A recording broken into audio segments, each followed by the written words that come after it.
Well, almost live. My screen says we're streaming live. It does? Okay. Well, I never quite know if we're live or not. Hopefully we are. You are on mine. Okay, good. Well, here we are. And I am delighted to welcome all of you who are joining us tonight or who may be joining us by recording later on to the King Institute for Faith and Culture. This is an event that we are running along with the alumni office at King in honor of Dogwood at Home. King's traditional events for homecoming in the spring have always been around the time of the blooming of the dogwoods. It is a beautiful spring at the minute, and we miss seeing you here in person. Hopefully we'll be back in person next year, but for now, this is a good alternative to get to chat with some of King's alumni about things that they've been doing. My name is Martin Dotterwyk, and I am the director of the King Institute for Faith and Culture, which was founded as the Buechner Institute in 2007 by Dale Brown. I also serve as chair of the Department of History and Political Science and professor of history. And for those of you who are joining us from years past, while I could never replace the great Tom Peake, it is his position that I occupy here. I teach the history. I do not teach ballroom dance. I do not do the Elvis impersonations. I can never quite be Tom Peake. I'm delighted tonight to have a panel of truly distinguished King alumni with me, and one of us who will be joining us in recorded session, and they represent 7 decades of education at this institution. They represent 7 different majors, I am fairly sure, and they represent 7 different professions. And so they give us a good flavor of how a small college in Upper East Tennessee can prepare people to go out into all kinds of things in the world. So I'm going to give them a brief introduction each. They're going to tell you a bit more about themselves as we get into the conversation. Wave at me when I call your name, if you would. Bill Heiser, who graduated in 1958, is, as he says, fruitfully retired for 12 years after 38 wonderful years on the faculty of the University of North Carolina School of Medicine, where he specialized in gastroenterology. From the 1960s, we have Nancy Cook, class of 1968. Nancy is the first female physics graduate from King, and she went on to a career working for Naval Sea Systems Command. She has subsequently become an honorary historian by taking a lot of classes here at King and doing lots of research of her own. From the 1970s, we have Paul Montgomery, class of 1974. Paul is currently employed at the Christian Medical and Dental Association here in Bristol, where he serves as senior director for legacy planning. He worked for many, many years at Eastman Chemical, where he served as retired as vice president of community and corporate relations. From the 1980s, we have Mariah Liston from class of 1982. If her name is familiar, it's because her grandfather was R.T.L. Liston, president of King for many years, and her parents, Miller and Ann, are, of course, very well known here at King as well. She received a degree here in classics, went to pursue master's in classics, and then took a little bit of a left turn to go into anthropology. She teaches forensic anthropology at the University of Waterloo in Canada, which is in Ontario, I think. Is that right? Mm-hmm. Yes. She is a specialist in ancient Greek burials and has a tremendous wealth of material on those from a variety of centuries. And in fact, she's going to be with us this fall as one of our King Institute lecturers to come and do a talk about a hospital, ancient Greek hospital that she's been working on, excavating. From the 1990s and currently asleep in Mumbai, but we have her on tape, is Chavi Sachdev, who graduated in 1998. Chavi is a podcaster and producer and journalist. She has her own company called Sonologue in Mumbai. She was the second ever podcaster in India, and she uses podcasting as a means of journalism in a country where radio journalism does not exist. She's also got experience in producing a great many other podcasts in India. From the 2000s, we have Calvin Mcrae, class of 2007. Calvin is currently Vice President for Public Policy at Greater Winston-Salem Incorporated. He's worked in public policy and in public relations for a great many years, and mostly in Washington, D.C., before relocating to North Carolina. Sarah Bird Neff from the 2010s graduated in 2010. After King, she went to Princeton Theological Seminary and pastored in Sewickley, Pennsylvania for a while, or Sewickley Presbyterian Church. Is that the town or is that not the town? Yes, it's Is that the way I Swickleyite. say it? Yeah, you said it like a Swickleyite. Oh, Some people say Sewickley, but it's just okay. Swickley. Swickley. Okay, there we go. But no longer Swickley. She is now at the First Presbyterian Church of Nashville, Tennessee, where she serves as associate pastor for discipleship and engagement. Also joining us, and who's going to start us off tonight, is our president, Alexander Whitaker. He is the, I don't know what number president at King. I keep referring to him as our new president, but he's not really new anymore. A face known to many of us. And I'm going to ask him to open us up with a little consideration of what we mean by the word vocation. Thank you, Martin, for that excellent beginning, and thank all of our panelists, our distinguished alumni who are making this possible tonight. We really appreciate your time and commitment to sharing with us your thoughts on vocation, particularly as it connects to King.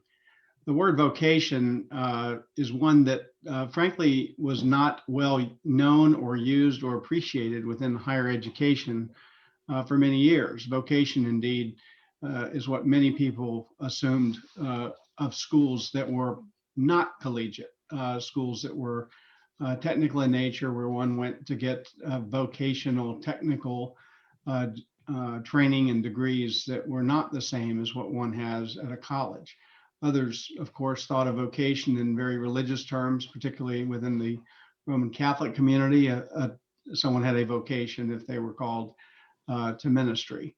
So it was interesting that vocation really was not a term that was used or heard much. And it probably also was somewhat frowned upon because of its association with careerism, which we know true academics don't think about such pedestrian things as earning a living and career and the like. So for whatever reason, it was not a word that was really at the fore within American academics. That changed in 1999 when Lilly, the foundation, began giving generous grants to particular kind of schools that focused on the theological exploration of vocation.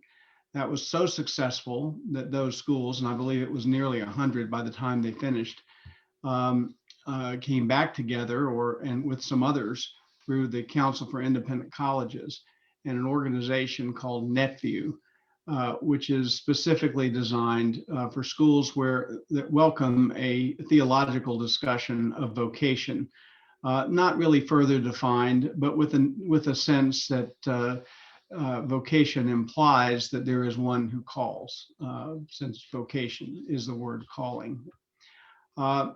King fits very nicely within the NetView schools. We have been the recipient of numerous awards, grant awards for NetView during our involvement. NetView is now robust with many schools trying to get in, including some for whom the notion of vocation having any spiritual dimension is probably quite foreign and uncomfortable, as much as it's comfortable for King. I'm pleased to announce that we have just received what I think is probably the most prestigious NetView grant so far available, and one of only a few schools who've gotten it. Martin can give me the number, but there were many, many who applied, and I was told that our submission was one of the finest. And it essentially is going to fund a publication that King will put out, a book about reframing the institutional saga. That is, how do we take what King does and speak to our vocation as an institution? And how does that interweave with the vocation and the vocational quests of our students and those who are part of the King community? What are we called as King to be and to do, and how is that lived out? And so we will, over the next couple of years, use this very generous grant to produce this book with the help of some extraordinary talent that's being solicited to assist us. And we hope that the resulting publication will be something that resonates not only with our alumni, but also with prospective parents and also with prospective donors. So our emphasis on vocation at King is intentional. It has garnered external recognition of the sort we like, that attached to dollars. And it's most of all important for our students as they do seek out their place in the world with the gifts God has given them. So with those opening words and with thanks to you all and thanks to Martin, I welcome you here for this first Dogwood event on this virtual Dogwood celebration that we're having. Thank you.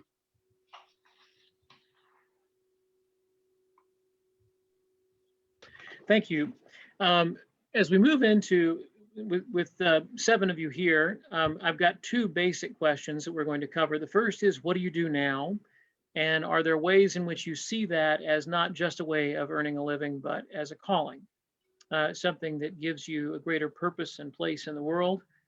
And our second question will be how the King specifically get you there. But I want to stick with the first one to begin with. I don't know if you want to go in chronological order or alphabetical order, or if one of you just feels like you're bursting to go. Well, chronologically, I should go first. I take That's it. all right. And unfortunately, as my grandchildren would tend to say, I'm from the olden days and don't have much relevance to what's going on right now, I'm afraid. But at the moment, I'm retired and I highly recommend it. I've been retired for 13 years, which I can hardly believe. And in retirement, I have tried to do things that I've always done, and that is to help with rebuilding some homes that had been destroyed and so on. But prior to this, after graduating King, I spent 4 years in med school at Hopkins and 3 years in residency at Hopkins, 2 years in the military at NIH, 2 years in doing a fellowship in gastroenterology at Mass General Hospital, and then came to UNC and was there for 38 years. And I think from a vocational point of view, or mentioning vocation, it's easy with medicine, I think, and I hope it is for everyone who's in medicine. As I think back over the years, I've had wonderful, wonderful experiences with teaching, research, and taking care of patients. And yet I've had some terrible experiences as well.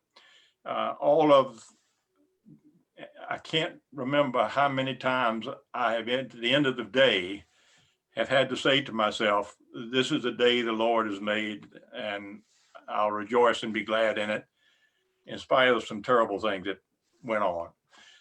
So I'll quit there. Thank you, Bill. If we want to continue chronologically, let's turn to Nancy. Well, Nancy is humbled to be part of this group. My success in my career was certainly as a result of the way King shaped me.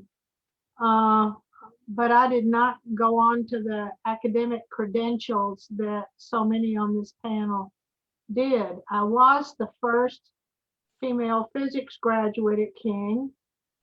Dr. Burke was a tremendous influence on my life. He was a very fine Christian, Methodist though he was. And my husband Randy and I, as students, certainly looked to the Burkes as a second set of parents for us. And Bill Heiser can certainly talk about what a wonderful person he was, a wonderful teacher and a wonderful shaper of lives. As a physics graduate, I qualified for a technical job with the Department of the Navy. In 1968, when Randy and I graduated, the Department of Defense was scooping up all the engineers, scientists, mathematicians they could. So it was a totally different world from today. Getting a job was just scoop me up, just take me up. When Randy and I got married on our honeymoon, I was on government per diem to get to that job as quickly as possible. Physics was not something that I did in my job, but it got me the job. What helped me go up the ladder in management, as it did Randy, was that we had studied economics. We could do public speaking, so that we could understand a budget and we could defend a budget and influence others. That allowed us to do all kinds of things that the other 100 members of our cohort, who were what you would call White Sox engineers, were not doing. So that took us up. It didn't hit me that this was a vocation for another 20 years. In 1988, 20 years later, in June, I was selected for the high position of Deputy Program Manager of a major program in the Department of Navy. I was the first woman who'd ever held that kind of a position in the Navy Department. On the same day, I became an elder in the Presbyterian Church, and I could see that all of that came back together with those skills and that confidence that Dr. Liston, not this Dr. Liston, RTL Liston and Ed Burke had given me all those years before, with those skills that took me to that point. So it took a long time for all of that work to become that vocation, and that was very moving for me as it struck me on that night. That's great. Paul from the class of 74, will you go next? Should be glad to. When I arrived at King in 1970, I was 5 years away from being from desegregation, and so the country was finding its way in regards to integration.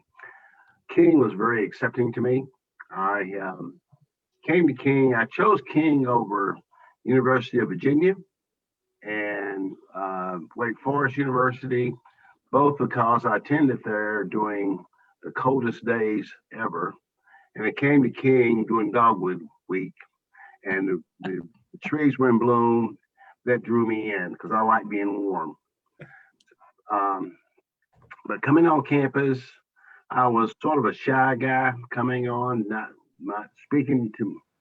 wanting to speak publicly.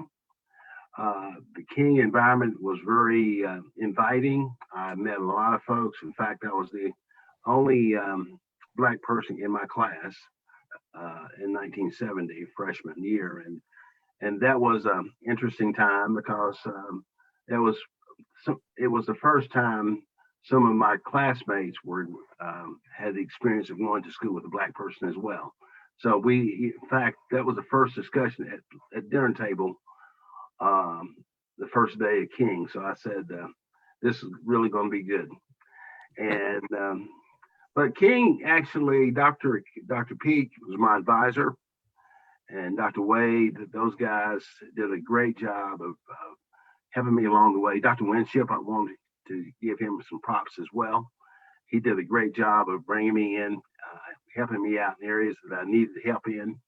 And most of that is direction, providing direction, because having come from a family that my father finished the 6th grade, my mother finished the 9th grade, did not have any type of help in regards to what you do when you go to college. I was first in my family to graduate from high school, first to graduate from college. So that was King was receiving me as first in a lot of things, but it also prepared me for a world of first. And while there, I was asked to speak as the student lecturer my senior year, and that was a highlight. Other than I was Dogwood representative in my sophomore year. So I got involved in the campus, got involved with every activity I could get involved in. I worked the entire time, worked my way through, and that definitely built character as well, because it was the first time I had to earn by Keith, and I was on my own. But when I finished there, the world was really open to liberal arts majors. Every corporation in the country was looking for liberal arts graduates because to put in the management training programs, because they believe someone coming from a liberal arts background was more rounded, more open, and could be easily trained to go to pursue the management route. And so therefore I got finishing King, I got several offers, corporations, including United States Air Force, offered me a commission in the Air Force. So I had several opportunities, but I chose to go to come to Kingsport to work for Kingsport Press. And when I said that being the first prepared me, it gave me a lot of opportunity at Kingsport Press because I was the first Black supervisor there in the ranks.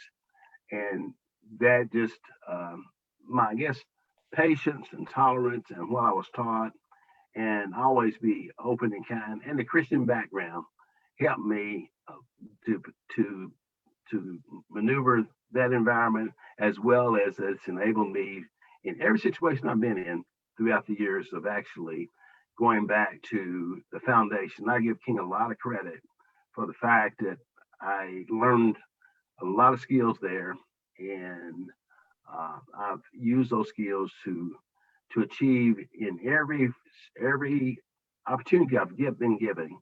I've had success. So I'm thanking God for that, thanking King for the preparation and the opportunity to be a student there and learn so much from so many good people.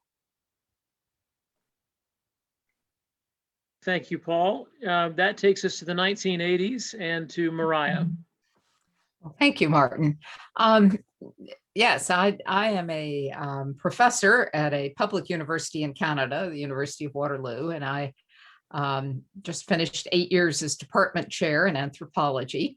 And I sort of have a dual life in that I'm a researcher in the summer in Greece, and I work on skeletons and excavations, and in the winter and fall and winter, I get to be a professor, and the array of skills needed for those things. I didn't learn my anthropology at King, but I learned, well, the Greek and Latin and the love of classics with George Mason in the classics department, but then also in the theater department, working with Penny Mattice. I learned a lot of organizational and leadership skills. I learned how to manage that crazy professor who never knew where her keys were.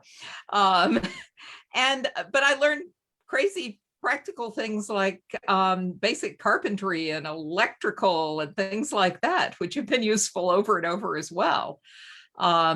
So King, as I say, King didn't teach me explicitly what I do my research in, although the language background has been enormously helpful, but it gave me the suite of skills that have made me, an effective professor, but also, in a secular university, the students aren't real used to professors who really do care about them. And I, at many times, have been able to intervene or help or support students in a way that I don't think they expected, but appreciated it a great deal. And then in my church, I'm an elder in the Presbyterian Church of Canada, and have brought skills that have been useful to my small church in terms of writing and editing and organizing and things like that I'm sort of finding my niche. I'm not serving as a term as active elder right now. I'm on the board of managers, which is kind of like the board of deacons. There aren't deacons in the Canadian church, but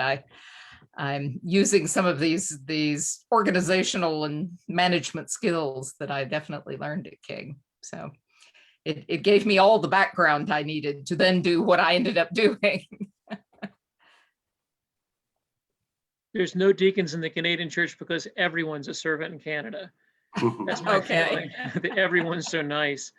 Good. I'm going to attempt my technical wizardry now by sharing the screen to take us up to the 1990s with Chavis Sachdev. So bear with me if things go terribly wrong, but I think we're going to share the screen now.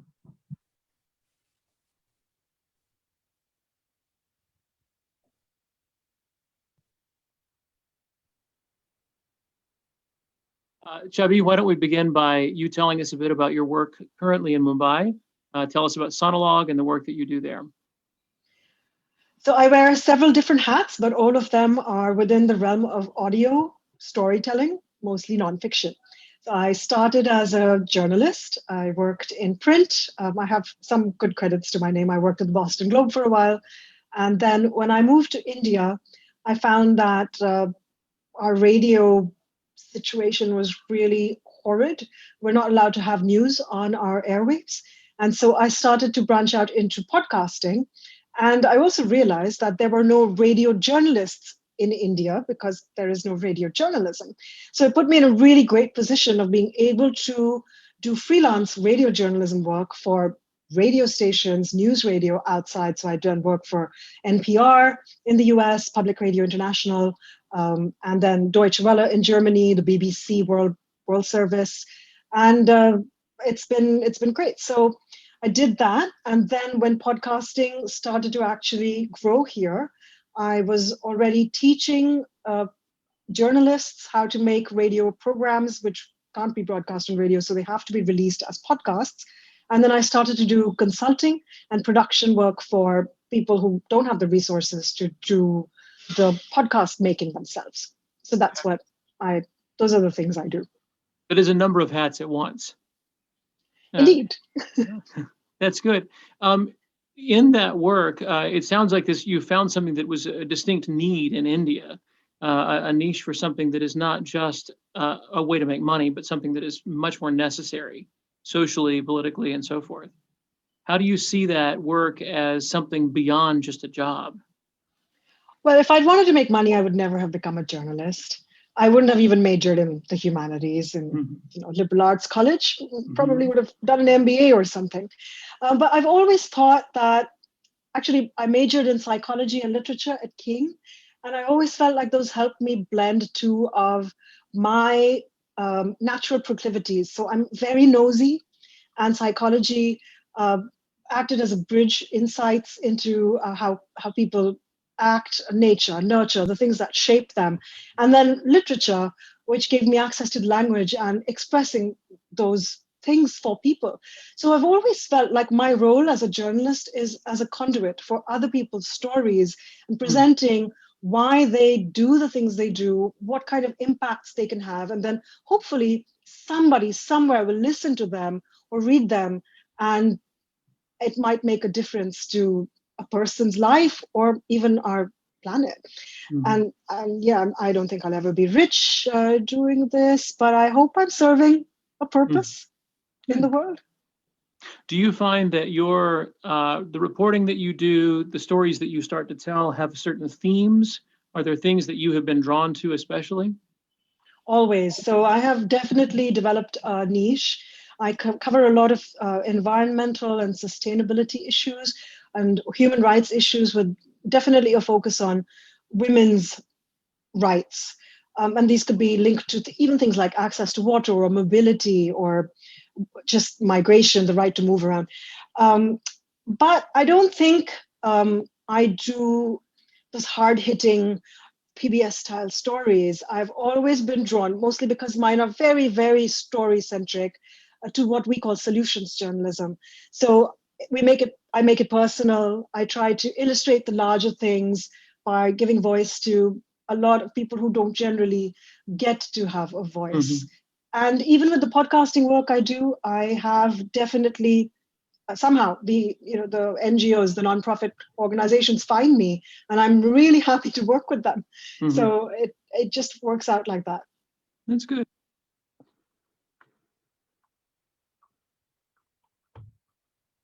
Right. It worked, I think, except for the terrifying fact that I think I appeared on the screen twice. I think that people saw me both in a little box at the top and talking to Chubby, which is more than anyone should have to do. Well, and you weren't wearing a bow tie. That's just to throw you off. I'm yeah. Okay. It did. You look disappointed, but I am. I'll get over it. It's fine. Well, we'll see. If we move on from the 90s, next up is Calvin Mcrae from the class of 90. I think the lack of bow tie really threw everyone off. And quite frankly, I'm sure the ratings are now plummeting. And then having me speak, they're further going down. So we might as well end in the live stream right now. It's Well, probably, I'm next, so people will start tuning in again. oh, they'll come back for Sarah, absolutely. Interestingly enough, Chevy's piece was done from Mumbai, and we're doing this virtually because we're living through a global pandemic. Mumbai was the last place I was before I realized the world was in a new place. I flew there without a mask and I landed, and everyone was in hazmat suits when I returned. So it's really great to see that she's prospering and telling stories from Mumbai, especially at a time like this when critical thinking and journalism is very much needed. So for me, I work in public policy. So the students we do have watching, their eyelids are now getting heavy. And that's for most people. No one else will listen to me talk about public policy, so I'm happy to do it with you all. It's something that King actually exposed me to. You know, as a young person, you really are limited in what you believe is possible or the jobs available. But being at King, they really did expose us to a lot of new interests, possibilities, and a world where you can really have an impact. And for me, that's through public policy. We get to work on cool projects and do things that impact the way people live, how many dollars go to school funding, and how roads get paved. So I've worked on some national projects and some things at the federal level. Currently, I'm Vice President of Public Policy for Greater Winston-Salem, and I also operate a consulting firm where we specialize in healthcare, green energy, and some finance. To keep everyone awake for Sarah, I will pass on to her. But where I'll really love to chime in is how King really impacted the way I approach work and why I do what I do. Good. So from our most recent decade, then we'll turn to Sarah. Yeah. So as Martin mentioned, I am an associate pastor at a pretty large church in Nashville, Tennessee. It's a very different animal than the churches I've served in the past. But one of the reasons I took this call as associate for discipleship and engagement is because I believe so strongly in the power of community and connection. When I first started this job, I did a children's message, and the way that I described my work was, I help people learn about God, discipleship, adult education, and I help people learn about each other with engagement and small group ministry, and having the church be a place where true transformation can happen within community, inspired by the gospel, under the lordship of Jesus Christ. And so when I was at King, I was introduced, the founder of the Buechner Institute and the Dale Brown introduced me to Frederick Buechner, both his writing and him as a person. I got to sit next to him and have dinner when he came to visit. And Buechner has this well-known definition for vocation, where the vocation, the place you're called, is the place where the world's deepest need and your deepest joy meet, where that converges. And in pastoral work, in ministry, in leading churches in worship and discipleship, I've truly found that place. Ministry itself isn't easy, kind of like what Bill was saying with medicine. We use the language of calling and vocation all the time. You don't want to get into this unless God has called you into this. I had a mentor who said, if you can do anything else, do it. Like, try to do that first and then come back and circle back around to ministry, because it's such a challenging job. I grew up as the daughter of a pastor. I'm a 5th generation Presbyterian minister. So I am quite familiar with not only the beauty of the church, but the brokenness. And so I see that there is, in addition to my deep joy in serving, there is a deep need within the faith community, just for connection and purpose and biblical literacy and all of that in the modern Western Christian post-Christendom context, but also in the greater, in the world itself, that the need for Christ, even if they can't name it as such, is there. And so my calling is definitely what Buechner said. It's definitely where those 2 points converge. And it was such a gift to be given that language at King after learning from Dale Brown and reading a lot of Freddie B. That's what I call him, familially. I don't know if he's tuning in. I hope he doesn't think that that is too informal, but I feel like we're old friends. Yeah, I suspect he's probably tuned in thinking right now that he doesn't want anybody else to know that that's your special name. That's my special name. No one else call him that. Yeah. Nobody else. That's all right. Good. Well, thank you. It's remarkable, as I knew it would be, to hear from such a variety of different kinds of life experience how you can find that sense of calling, a sense of purpose, irrespective of the type of work. Some of you all have already delved into a little bit of your experience at King and how that helped shape you, either shape you as a person or professionally, or it helped kind of make you into the sort of person who could find more than just a paycheck in your life's work. I wonder if you have a particular thing you'd like to tell us about your experience at King, a person, a moment, anything of the sort. And I see a hand this time. We have a volunteer, so I'm going to hand it off to Nancy to begin with. Well, so much has happened since the job. Randy and I retired in the late 90s. Jobs in the Department of Defense, particularly in our anti-submarine warfare work, really lost their impetus, lost their priority, lost their budgets in the mid-90s. And the government gave us offers we couldn't refuse in terms of leaving. Well, instantly, without 5 minutes of discussion, it was, we're retiring and we're going back to Bristol, back to King. And that was 1996 when Randy and I moved back and entered the volunteer world. And I must say that King and First Presbyterian Church have offered us experiences and opportunities to apply our job skills in ways that we never imagined. Beth Flanagan, Paul's classmate, said to Randy, we need somebody on the Habitat board. Well, in the next 12 years, Randy was site supervisor for 13 Habitat houses, served on their board of directors, including a stint as president, and did a number of renovations. I did lots of volunteer work using my professional skills. I did strategic planning for the master's program for the King College nursing school, and a number of other volunteer jobs that I could not have done without the job skills that I had. I continue to apply those at First Presbyterian Church. When we moved back here, Dick Ray was still the pastor at First Pres.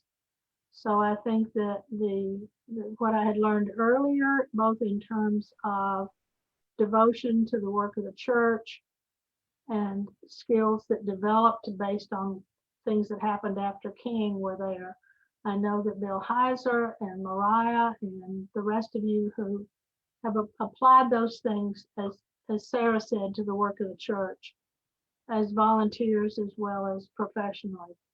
Of course, that includes things like exam care packages, famous project. We'll get back to that. It also includes Randy's own personal Habitat for faculty, which was a great help to me as we moved in here. He knows how to do everything and helped us a lot. And I'm only one of many. Well, you just didn't know how nice your house could be till he pressure washed it. Exactly. Yes, it improved a lot. And Our then property the value went up. back porch, I mean, it was cool.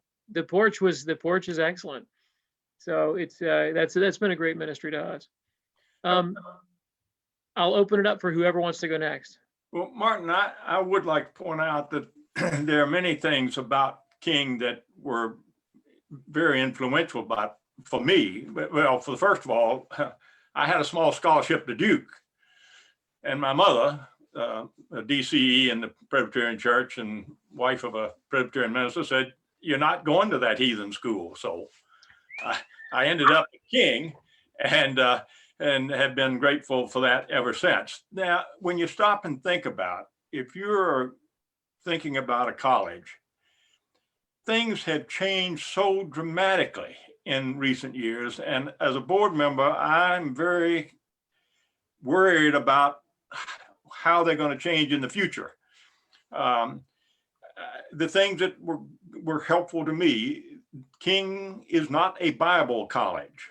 Yes, you're required to take Bible.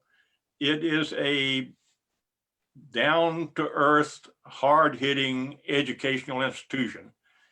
And we shouldn't forget that. But small class sizes, being able to know personally, not only the faculty, but the staff. Jack Snyder and his wife, visiting in the home of the president and some of the faculty. Those are things you don't get in a college that has 25,000 people in it, I think. And so those were very important. The things that I would love to think about, and I do think about as a trustee, is what does the future hold? Whit and I were just talking about recently. At one point you thought, well, it's all going to be virtual. There isn't going to be any coming together in classrooms and dorms anymore. And one of the things COVID, as Whit pointed out, has sort of shown us, kids don't want to miss that experience. They want to get back. But on the other hand, people who want an education to get, I was looking at this thing from Inside Higher Education about blockchain. So you just put online what you've learned and that gets certified by one student. Anyways, I just don't know where the future is going. And that's one of the things I'd love to hear people talk about. I'm done.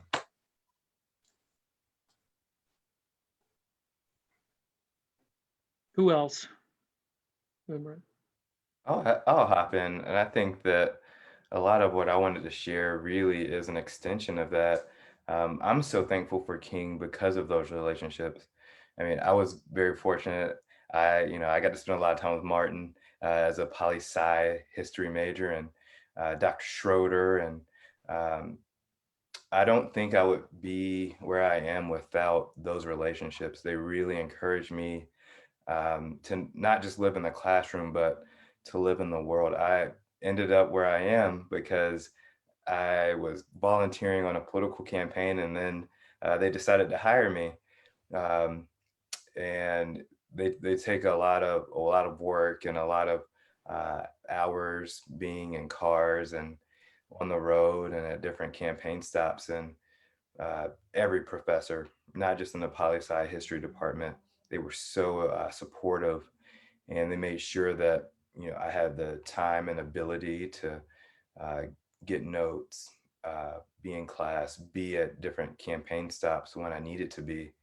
And that led me to DC, and I've been really fortunate and really blessed, and all of those things just go back to relationships. So I'm thankful for King, and for any students listening, I would just encourage you to find what your passions are, and then speak to your professors individually. I don't know very many people who had the experiences that we had, where professors were so accommodating and understood that the classroom gives you the foundation, but experience is going to be the thing that takes you on to success. And that followed me into grad school, and each level, when I started out as an associate at a firm, and then worked my way up to managing director.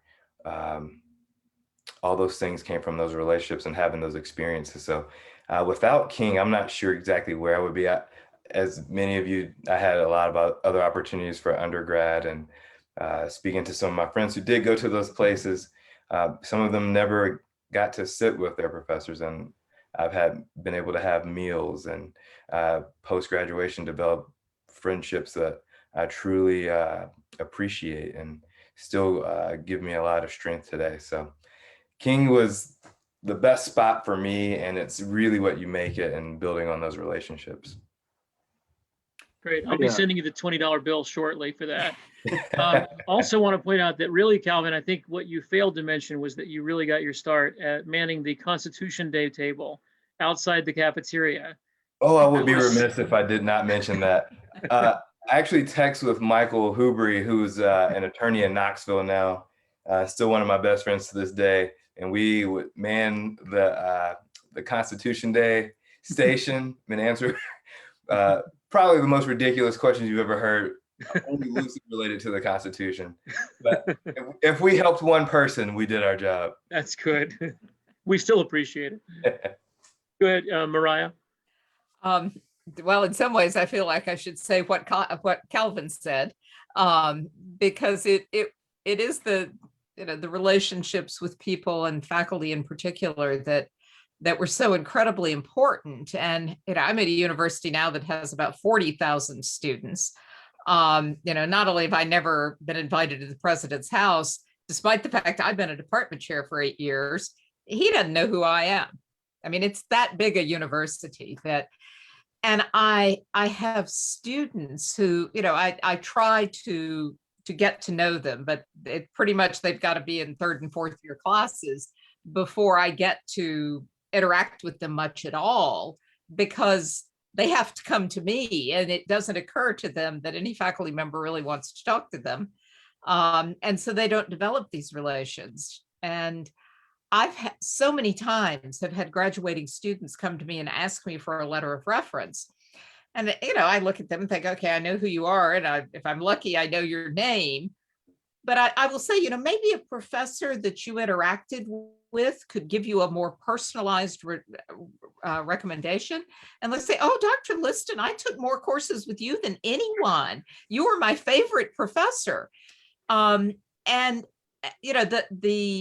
again, unless they're in smaller classes where I can, corner them and get them to start interacting with me as a human being, they miss out on that. And I think how sad to graduate from a university where the professor who apparently you've taken more courses from than anyone knows who you are, but that's it.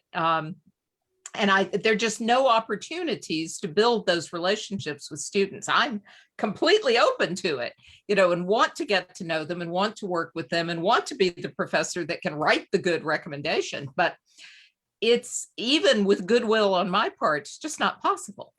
And so I'm so grateful for King College and what I got out of it in learning how to interact with people, and both to organize them and boss them around, but also to support them and look after them and all of that. And I'm so thankful to my professors. Nancy's about to burst. She's got something she wants to add. I want to assure you that this continues.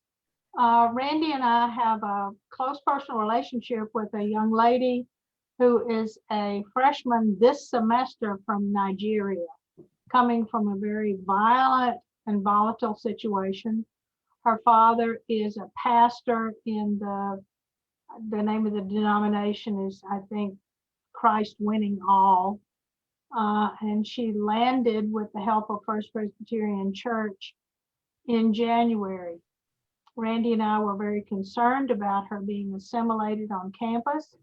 She told us that just the first few days and walking around campus, people would stop her on the oval, coming in the other direction, saying, "I'm glad you're here. Who are you? What can I do to help you?"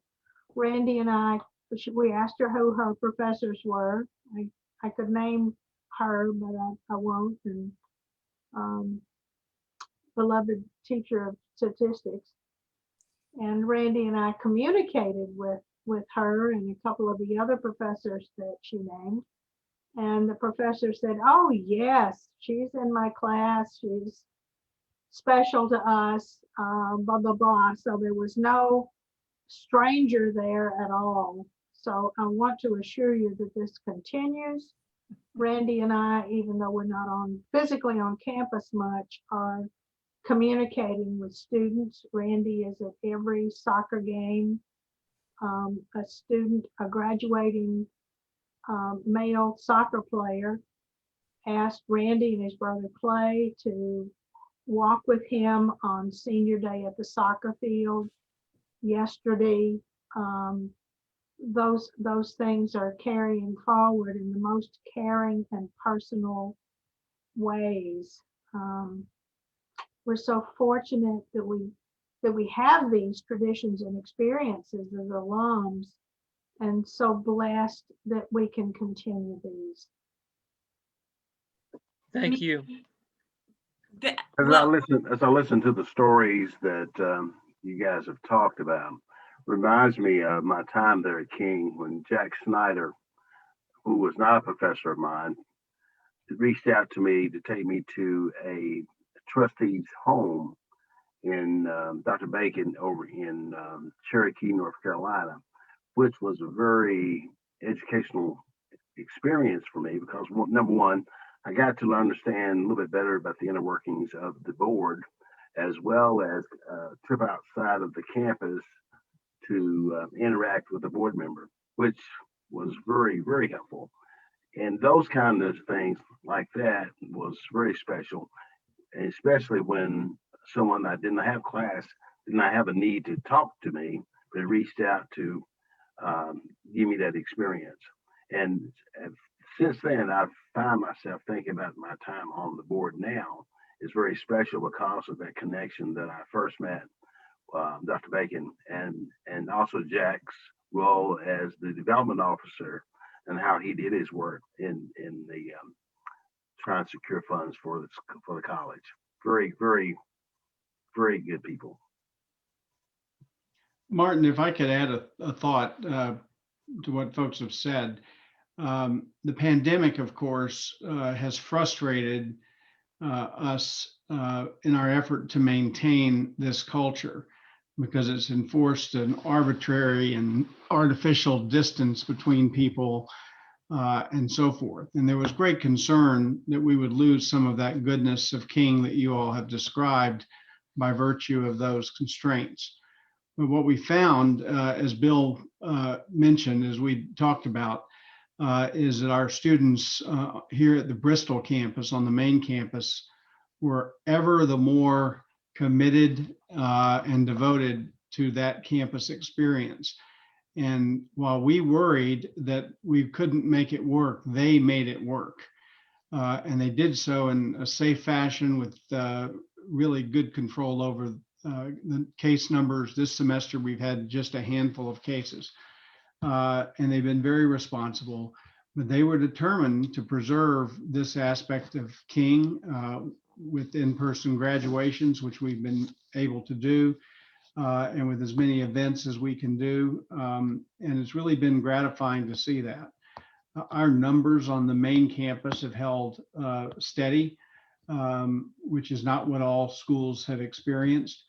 And I know that some of the area schools that did not reopen are worried now because they've got a reputation for shutting down at the risk of the thought of the pandemic. And so some students are choosing not to go there because they don't know whether they'll actually go there or not.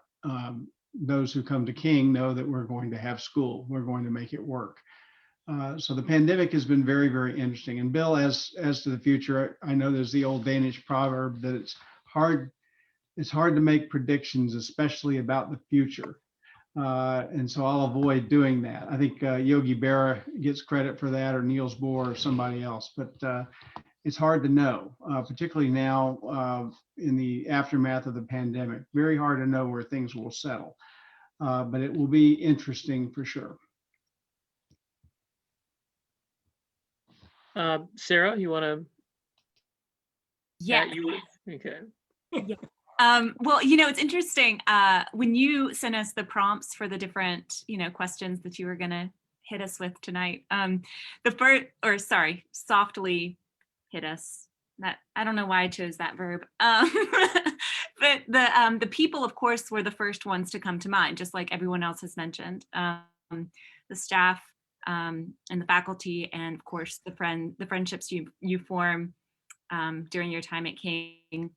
But I was also trying to think of, like, you know, just the gifts of a liberal arts education, and how that's been such well, I was thinking just recently, we finished up a small group series during Lent on the hymns that shape us. And we did a study with different hymns, the stories behind them, their composition, the scriptures they're based upon. And for a few of those interviews that I did with different church musicians and leaders in the field, I was like, I would have been way in over my head if I hadn't have taken a music theory elective, you know, like there are things that I was able to do and to broaden my own interest at King. That was such a gift that I see, you know, even if the content itself is not something I use regularly, I still think of Dr. Pickard praying for us before every test or exam, you know, and then I will implement that in the ways that I not just because I'm a pastor do I pray, but I'm praying because that is what sets the tone, even for something like an academic endeavor, like a test. You know, I think of, like, I don't remember anything from pre-calculus. Sorry, Miss Trainer, but I do remember Miss Trainer, right? And the relationships that she built and formed with students. And so even the invitation, the opportunity, the privilege of taking classes across the board in all of the different disciplines really helped me not only learn the material, but I think King helped me learn how to think. It didn't tell me what to think. And, you know, James McClanahan was my first Old Testament Bible teacher. And I remember, I mean, I grew up in the church, but listening to him lecture on Genesis that first day, and I'm just like, what? I've never read Genesis like this. I've never thought about it like this. And I went to his office, and he didn't have any answers for me.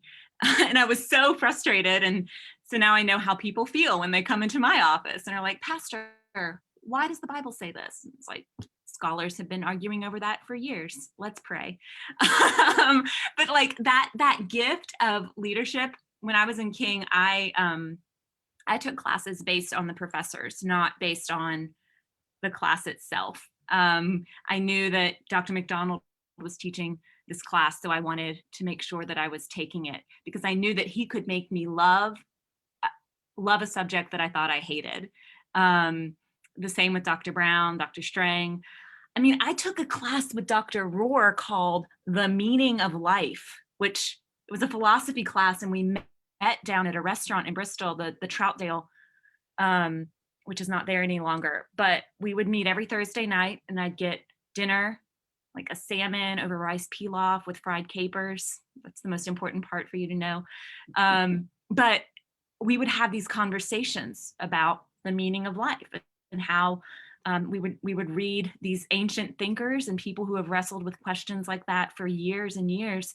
And you know, it's funny, I was there. So I got married at my home church in 30 minutes north of Bristol and in Glade Spring. And then we had our like morning after brunch at what's the name of the restaurant that's used to be the Troutdale? J. Frank. And we were sitting in the same room where I had been, and I was telling the people around the table, I was like, yeah, I used to take a philosophy class in here. And for those who had never, you know, had the experience of a small Christian liberal arts education, they were like, what? You did that in college? You would go on a Thursday night and then share a meal with your professor and talk about the meaning of life.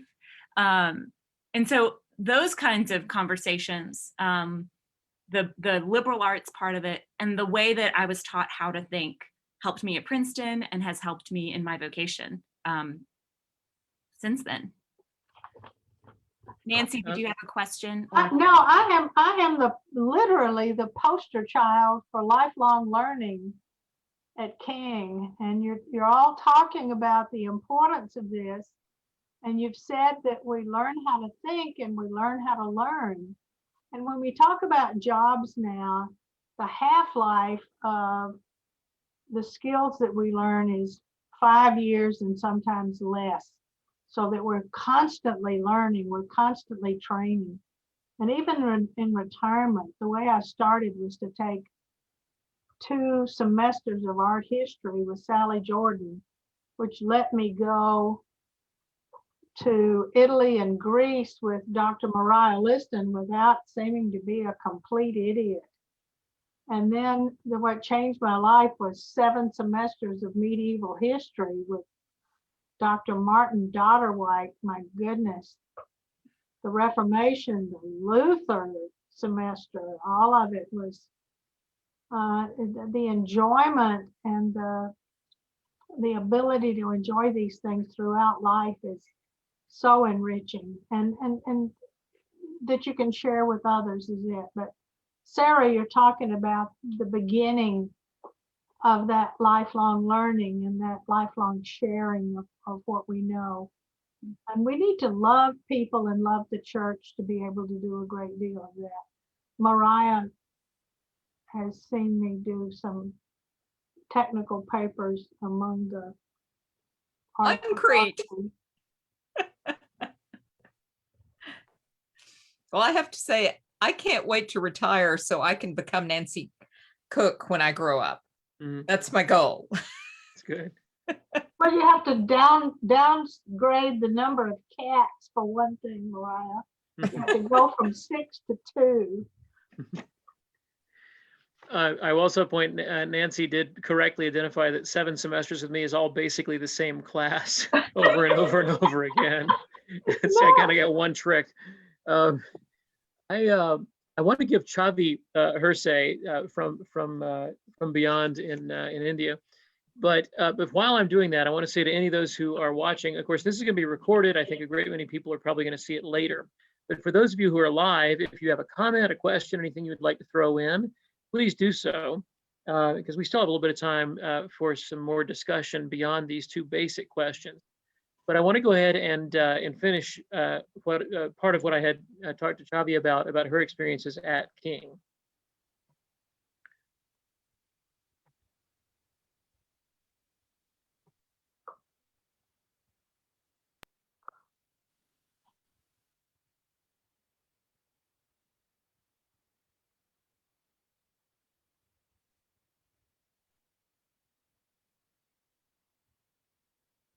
Week when we think about the alma mater, I wonder if you'd tell us a bit about how King helped point you in the direction that you ended up going. What was it about your experience as an undergrad, courses or faculty or extracurricular experiences that were important to you in finding this your calling in life? I think one of the most important things that happened at King has to do with the attention I got from my professors, both in the psychology department as well as the English department. And I really think I can't overstate this. I think I found my voice at King. Dr. Woolsey, Dr. Mrs. Linda Woolsey was my faculty advisor. And I also had wonderful other professors, Dr. McDonald and Dr. Katie Vanderbrake. So Dr. Vanderbrake and Dr. Woolsey gave us a lot of reflection assignments where we had to really absorb, but also react to the things we were reading. I took a directed study course with Dr. Woolsey on Indian women's writing. She let me design it. And it wasn't on the curriculum, but I did it. And with Dr. Vanderbrake, we did advanced composition and grammar. And I think my grasp of the language, a sense of how words work, and also I feel like I write and speak in a way that reflects who I am because they allowed that to happen. And they honed it, they encouraged it. And if you see a piece or hear a piece that I have put out or produced, it's always going to sound like me, but not somebody else. And I think it started, and I'm really grateful it happened at King. That's a big one for sure. And I ended up in journalism because I got the opportunity to contribute to the KC, and my first byline was for the newspaper. It was a little profile, and I was so nervous, and the editor accepted it. And I was like, wow, this is so cool. I still have it. Do you remember what it was? It was the profile of a person who was in the play that was Okay. being put up, not for Okay. Dogwood Weekend. Yeah. Wow. And that was I the can send beginning of you a an- long career. Yes. That's great.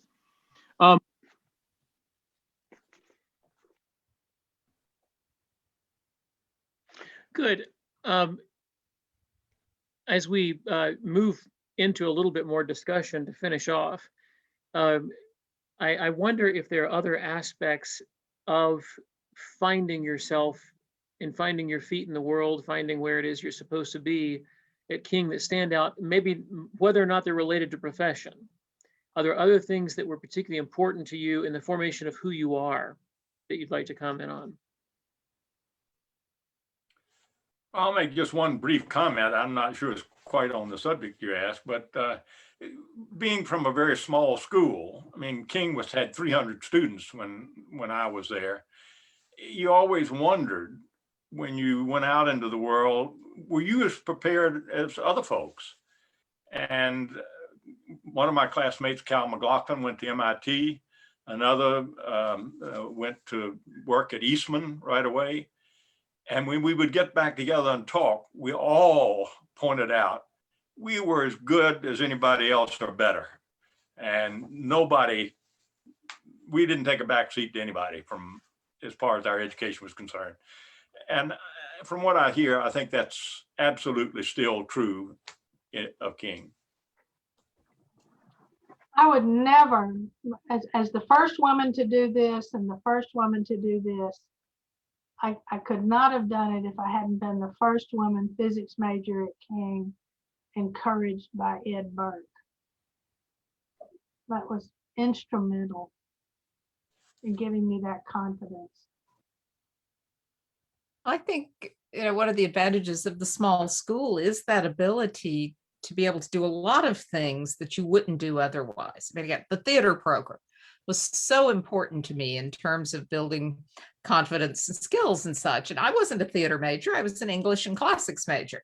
And at a university, I could have bought a ticket and watched plays, but that would have been my total involvement. And so, instead I stage managed and did props, and I didn't act a lot. I really liked the backstage stuff better, but I understudied quite a few times and did a little acting and such. So I think that opportunity to be at a place that's small enough that it needs students who aren't majors to be involved in various things is really important. And it does give you that sense that, in fact, I can do things that are not what I'm an expert in, but I can step out and try this and it'll probably be okay. And I think that's a tremendous life lesson that we all need. But again, and then the academic quality is so good. I mean, as an English major, Graham Landrum was so very important, and his love of medieval literature and things like that was influential. And I did get to take classes with Pat Winship, even though he had been retired for many, many years, and the Wakers. And so a love of literature, but then absolute demands that the writing be very high quality, and nothing bends before that. It's got to be right, and that was so very important. This is an apt moment to plug. Our theater department is in fact providing an online Dogwood play this week, which I think is Wednesday through Saturday. So I encourage you to catch that.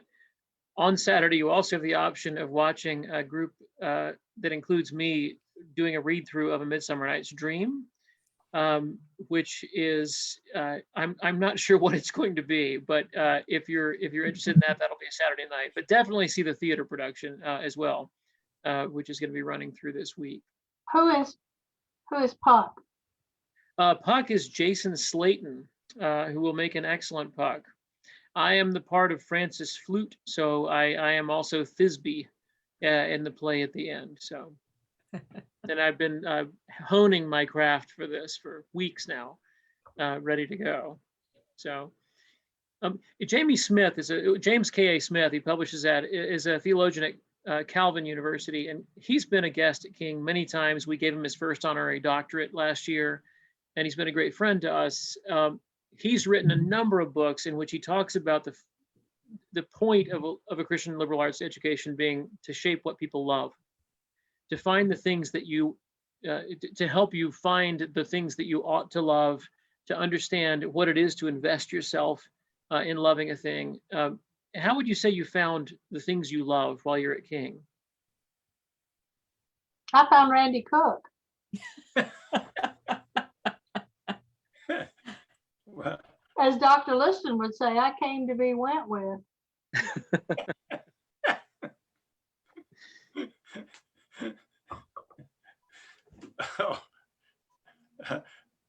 Mariah, I think you're exactly right about the small college giving you an opportunity to do a number of things. I mean, I was a lab instructor in physics, but it occurred very much about the time of basketball practice. And I can remember Ed Burke and the coach having to have some discussions about how to work out that time schedule, but they did.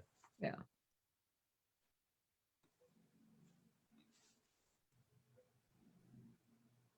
I mean, for me, the what is Smith's book? Is it You Are What You Love?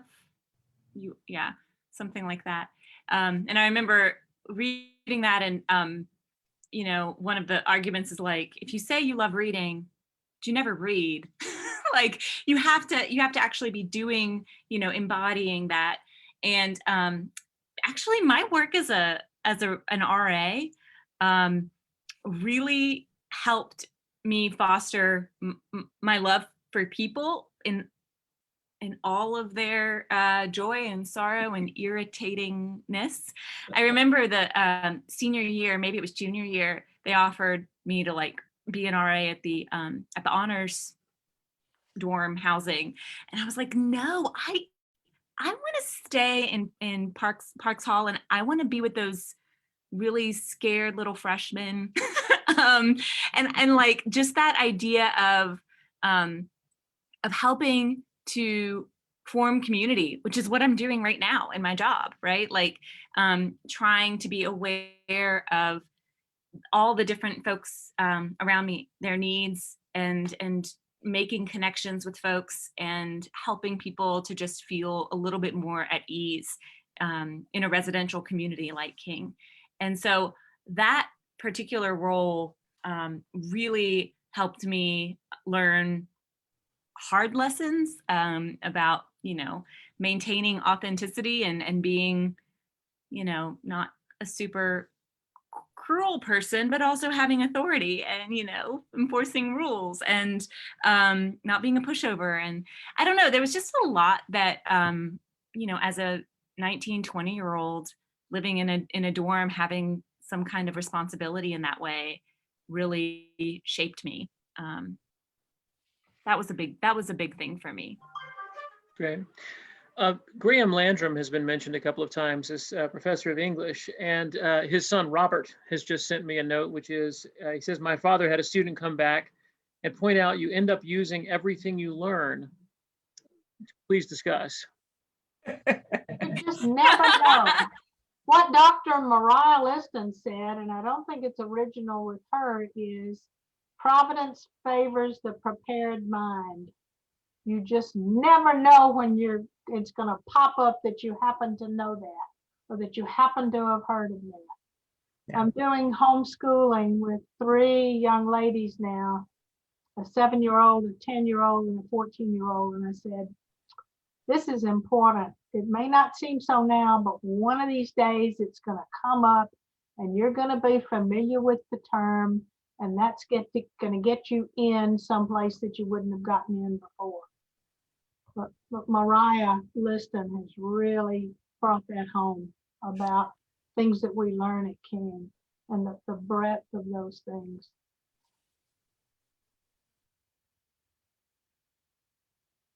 I'm going to let, oh, go ahead. Oh, go ahead.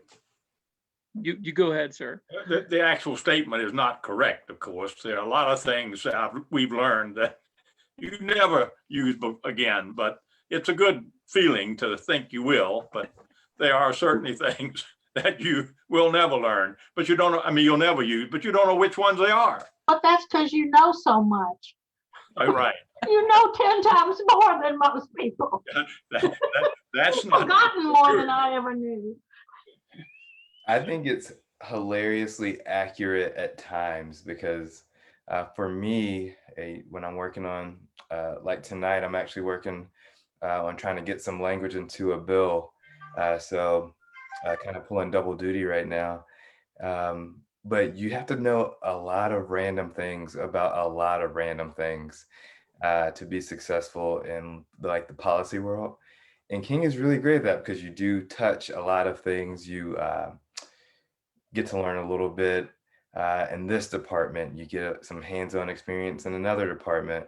And then as Sarah alluded to, you know, opportunities to be student leaders on campus. Those really come in helpful. My entire day is emailing or texting people I've built relationships with and asking for things or being asked to do things. And you really learn a lot about that by participating in things like student government or being an RA or being a TA in your department. And relationships are just so important. My entire livelihood is simply built on knowing the right person to ask for the right thing. And so you have to foster those relationships, and taking care of people is a big part of that. Nancy's on, and she made sure that all of us were fed during exams. And, you know, and that's a big deal. And, you know, we'd share those care packages with other folks. And William talked about it earlier, but to the benefit of King, every single one of my friends went on to their first choice grad school, and they're all doing so well. And so I can text them and ask them for things, and that frequently happens. So I'm really thankful for those opportunities to be able to learn a little bit about some things and a lot about other things because it's all important, even if you do forget some of it. But now, Calvin, you are talking about relationships, which absolutely is a fact. When you talk about facts, I mean, you've got in your hand my grandkids sitting chatting about something, and all of a sudden they got the facts right in front of you. So from matter of facts, I don't know that you need to learn very much nowadays. Some might be able to argue that I didn't learn very much, but I'm thankful for handheld facts myself. I'm going to give Chavi a moment. I asked her about the experience of being a cross-cultural student at King since she arrived in Bristol from India. And so I want to give her a shot at telling us that kind of intangible part of her experience at King before we wrap up.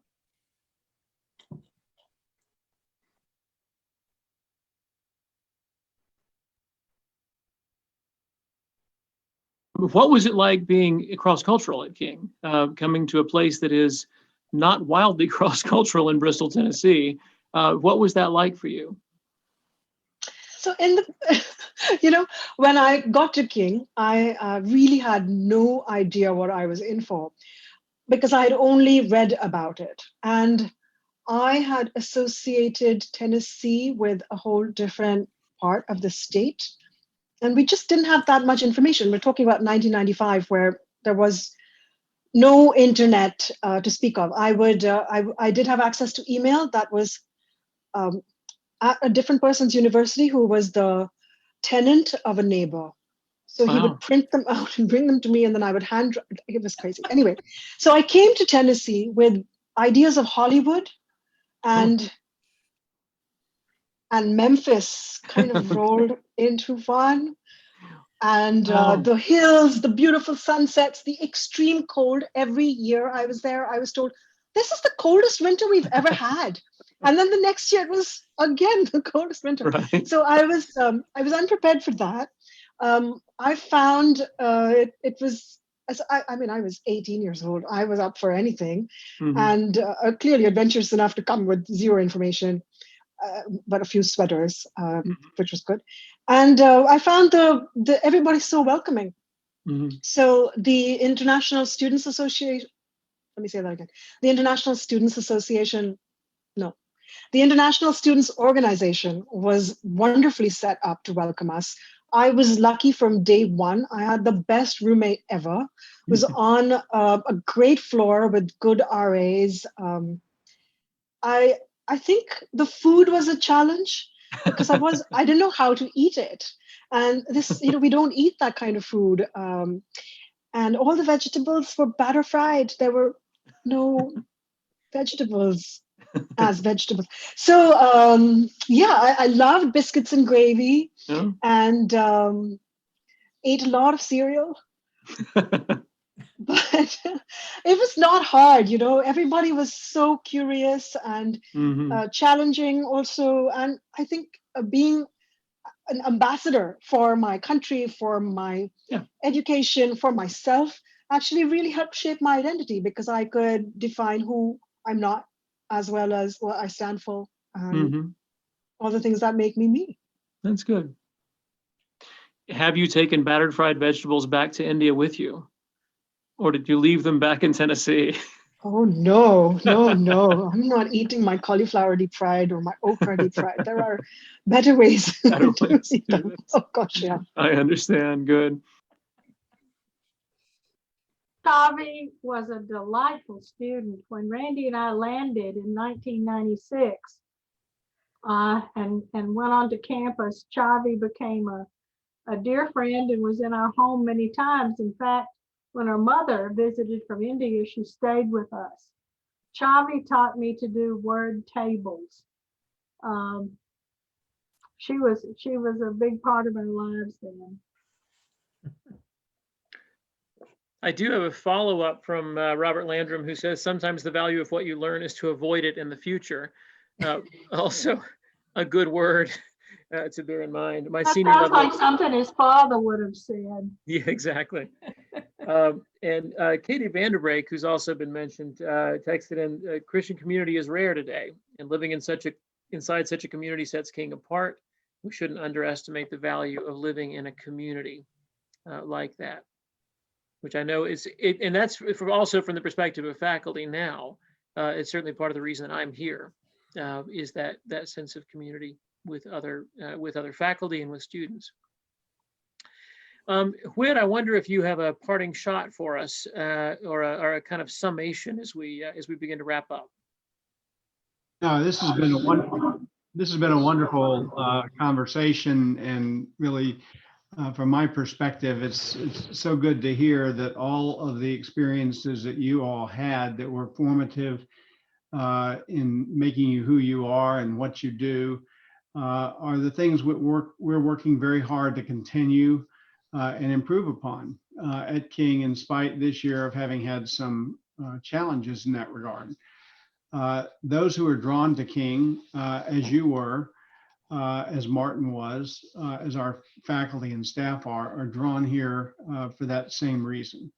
And we do have a remarkably cohesive, connected community where we aim to welcome and include everyone who comes here and to bring them in to our very special community in a way they know that this is home, this is their family, this is their other mother, their nourishing mother, their alma mater. In only about 3 weeks, we graduate yet another class of students. We have the sad, bittersweet, but proud moment of saying goodbye to them as they go on to their vocations. Bill asked the tough question earlier about what does the future hold? And I don't think any of us know, but I will say this, a school like King will succeed only with the help of its alumni and the inspiration of its alumni. And we are mightily blessed indeed with a strong alumni with faithful alums who tell the King story as it was for them and who do a wonderful job helping me as I lead this place, keep King in all of its goodness, just as you have described it tonight. So Martin, I thank you for putting this together, and I thank all of you for participating and making us all really feel good about the place we know and love so much. Thank you. So I am grateful to each of you for your time, and thank you to those of you who have watched or who will watch as this will be recorded later on. And it's been great to see you all here. I much more look forward to seeing you in person soon, and I hope that will be the case. Let me also put in a plug for tomorrow night. Night 2 of Dogwood at Home is also going to be a King Institute event. This is going to be a conversation with John Van Dyke. John graduated in 1986. And he has gone on to become ordained in the Presbyterian Church and also to do a PhD in theology and literature at the University of Glasgow before going on to a career as a U.S. naval chaplain. John just published his doctoral dissertation, which is on the later poetry of Robert Penn Warren, and he will be in conversation with our own Dr. Brandon Story tomorrow night at the same place at 7 o'clock. We will miss having this array of folks. We'll have to be staring at 2 people the whole time, which is not as exciting. But I am so thankful to all of you for being part of this. Also, Wednesday, Thursday, Friday, and Saturday, there are continued events through the rest of the week. I can't remember what order they come in at the moment, but there's lots of good stuff this week, and hope that many of you could participate. It's a great feeling of support for those of us who are here now. Know that people are still invested, and that what we do here still makes a difference. There are moments when you teach, especially in a larger classroom, and you don't know if you're making a connection to a student, and then the number of times that that student comes back 5 or 10 years later and says, I remember this, or I still have this sense of something. It really is something that makes it a special experience here to teach. And it's wonderful again to see many of you come back to learn what you're doing, to find out how you are, as our mission statement says, thoughtful, responsible, and resourceful citizens with a passion for serving God, the church, and the world. I'm not sure I'm quoting, but it's close. And that really is an encouraging thing. So hope you all can come back soon. Thank you so much for your time tonight. And I hope to see many of you tomorrow night as well for John Van Dyke.